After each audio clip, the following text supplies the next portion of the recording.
Doktor Jose Rizal, mastan mo ang nangyayari sa bayan mo, sa bayang pinaglaban mo, na binuwisan mo ng buhay. Nagkakagulo sila. Ang mga namumuno, kinukurakot ang yaman ng bayan. Wala silang malasakit sa mamamayan. Ang bansa mong pinaglaban, wala nang patutunguhan.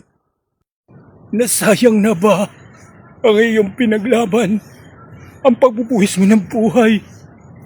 Bay, wala na nga ba? Kung ikaw ngayon nabubuhay, nasisigurado ko, hindi ka matutuwa.